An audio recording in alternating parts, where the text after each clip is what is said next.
Blog लिखा है हैम projects के बारे में, काफी लोग पूछते हैं कि है क्या हैम पूरा। प्रवीण, लाइक हेम प्रोजेक्ट में क्या है, गवर्नमेंट एक कंसेशनर अपॉइंट करती है for a project, like it is construction of road project, highway project. तो उसमें गवर्नमेंट ऐसा बोलती है कि you construct this project completely, और जो भी इसका कॉस्ट ऑफ प्रोजेक्ट है उसका 40% हम लोग आपको अपफ्रंट देंगे, and 60% will be in annuity, like it will be in installments, 5 installments.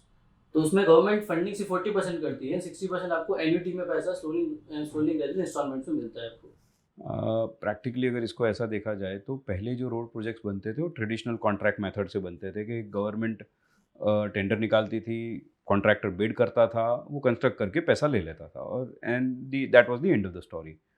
Then the government felt कि now the requirement of infrastructure specially roads is too much, and they did not have ways and means to fund it in a traditional contract method. तो उन्होंने बहुत सारा evolution किया, बहुत सारे projects में अलग अलग कॉन्ट्रैक्ट मेथड्स यूज़ किए। Then now with Modi government in 2016 they came up with this hybrid annuity model. इसमें होता क्या है कि आपका फॉर एग्जांपल 1000 करोड़ का आपका कॉन्ट्रैक्ट आपको मिला, तो उसमें जो 400 करोड़ रुपए होते हैं वो आपको 3-4 साल जब भी जितने में भी आप रोड बना लोगे उतने में गवर्नमेंट बोलती है कि we will give that in 5 installments, which is basically on the physical performance कि आप 15% कर लो, 25% कर लो, 75% फिनिश करो और 100% फिनिश करो, माइलस्टोन बेसिस पे आपको पैसा मिल जाता है 400 करोड़। और बाकी जो 600 करोड़ है वो आपको मिलता है in the next 15 to 20 years, ठीक है। And it is 6 monthly equated installments, जो आपका 600 करोड़ है उसको बांट दिया जाता है 6-6 महीने के इंस्टॉलमेंट्स में, और उसमें ब्याज भी देती है गवर्नमेंट। तो आपको ये टोटल 1000 करोड़ इस तरीके से मिल जाता है। Now in 2017 when GST was introduced, इस पे टैक्स पूरे पे था, क्योंकि गवर्नमेंट का थॉट प्रोसेस था कि भाई the tax should flow to the end consumer, तो पूरे पे टैक्स लगाया। बट देन दे रियलाइज्ड कि ये वर्कआउट नहीं हो रहा है, क्योंकि वो 12% का लोड जो था टैक्स का, initially it was 18%, was totally going on the government. तो उन्होंने बोला कि भाई इसको पार्ट एग्जेम्पशन दो।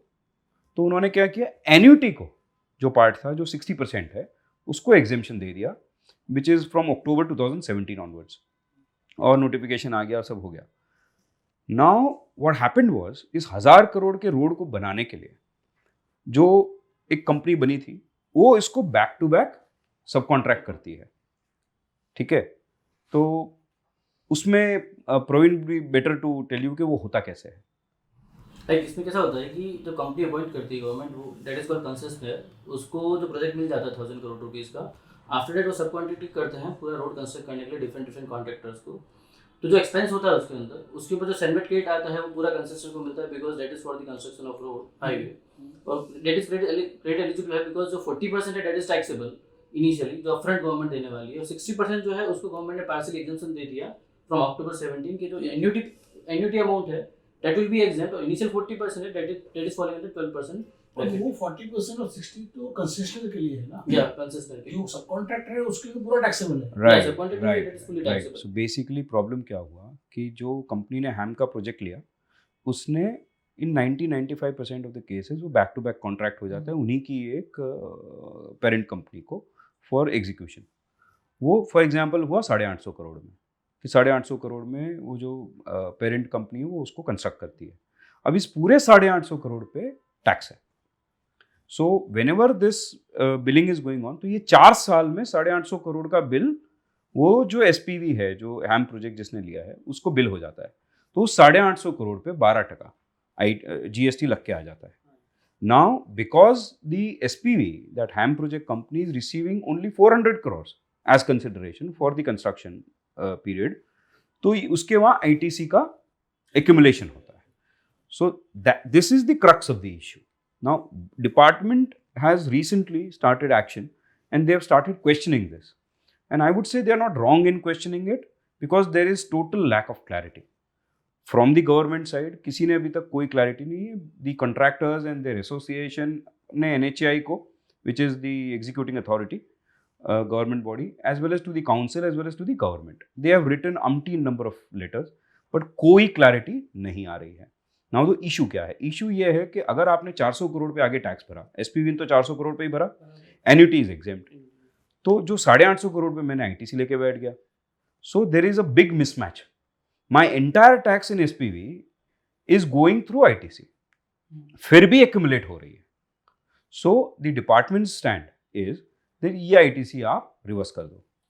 और ये एक्शन अहमदाबाद में ऑलमोस्ट ऑलरेडी बहुत कॉन्ट्रैक्टर्स पे शुरू हो चुका है. एंड आई थिंक ये पैन इंडिया भी जाएगा, ऐसा मुझे लगता है, if the government does not come out with the clarification. So what is the legal stand on this? So now the question that needs an answer or a begs an answer is कि एक SPV जो हैम project company है उसको क्या stand लेना चाहिए in the face of these जो inquiries चल रही है, और अगर ये लिटिगेशन में कन्वर्ट होता है तो उसको क्या करना चाहिए, कि should they take a litigation और should they reverse the excess credit that they have. So that is the answer that I would like to give, and I would rather ask the government to answer this way or that way, but they should clarify it once and for all, so that the entire infrastructure sector, which consists majority of it is road sector, जहाँ पे ये annuity model को employ किया गया है. Many states also employ this model. So keeping this under a GST cloud for 20-25 years, because litigation in India takes time, would not be ideal, and they should clarify what should be the legal stand, and then they should ask the department to take a stand, or we need to then do what is needed.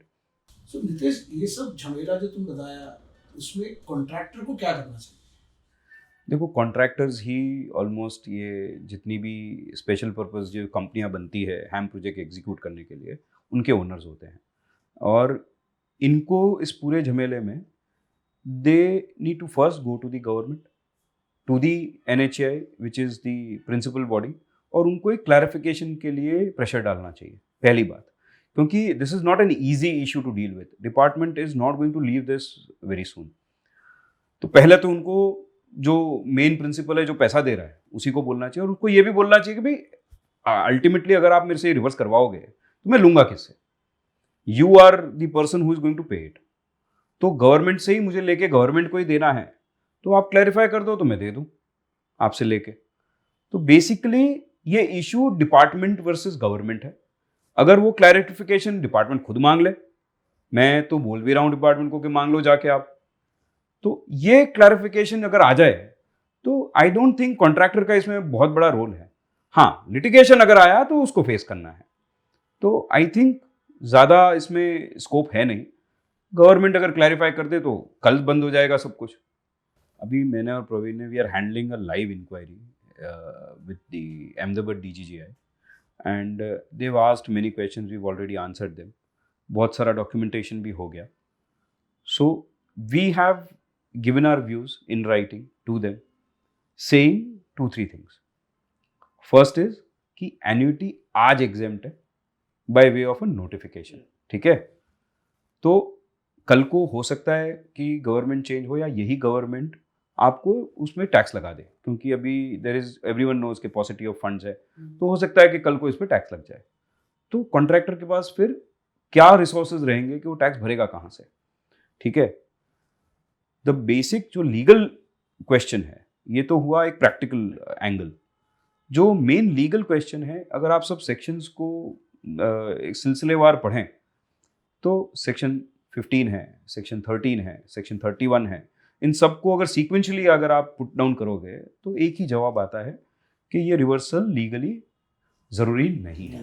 There is ठीक no है. legal provision in the GST which हाँ. requires from the contractor to हाँ. reverse this 60% credit. There is a moral question that I agree with. There is a logical question that I agree with. But legal, no, I don't agree. And GST, as you know, is an animal that walks on legality.